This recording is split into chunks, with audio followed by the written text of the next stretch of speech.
Hello guys, म अचम्मको एउटा कुरा तपाईँलाई देखाउन गइरहेको छु। म यहाँ एक जग्गा आएको छु, तपाईँलाई जग्गाको नाम चाहिँ भन्दिनँ।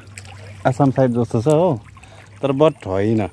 यहाँ चाहिँ यहाँ दिदीले उयो खोज्नु हुँदैछ। के हो दिदी? गुङ्गी है? खै देखाउनुहोस् त। उयो गुङ्गी किरा देखाउनुहोस् त। कसरी यहाँ यसरी खोज्दैछ? यो गुङ्गी किरा सुप हुन्छ खानु? खै देखाउनुहोस् त। ए यस्तो हुँदो रहेछ हौ। उहाँहरूले सुप के को दबाई हो चाहिँ? भिटामिन हुन्छ। भिटामिन हुन्छ। सुप खानुपर्छ है।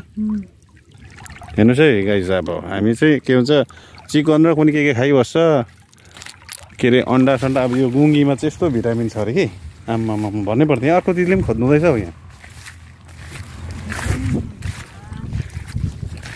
के को दबाई हुन्छ?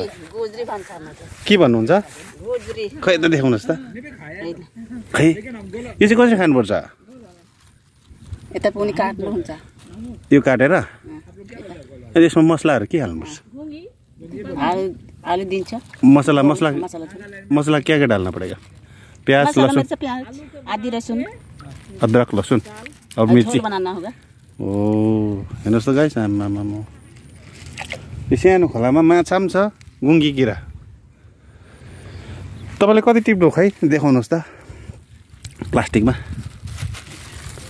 आमामा हेर्नुहोस् न गाइस, यस्तो उहाँले धेरै टिम भएछ। एउटा झरे खोला ल, यस्तो खानुपर्ने रहेछ हामी चाहिँ। अब ए हेर्नुहोस्, थ्याङ्क यू। यसरी आएको छु गाइस यहाँनिर। आसाम भनौँ कि या के भनौँ हो। ल तपाईँलाई अपडेट गर्दै गर्छु। अचम्म यहाँ मिठो हुने रहेछ। यो किराहरू खायो भने चाहिँ दबाई पनि रहेछ, कतिवटा रोगहरू हट्ने रहेछ है। ल यसरी नै म नौलो कुराहरू तपाईँलाई अपडेट गर्न चाहन्छु है। हेर्दै गर्नु होला गाइस।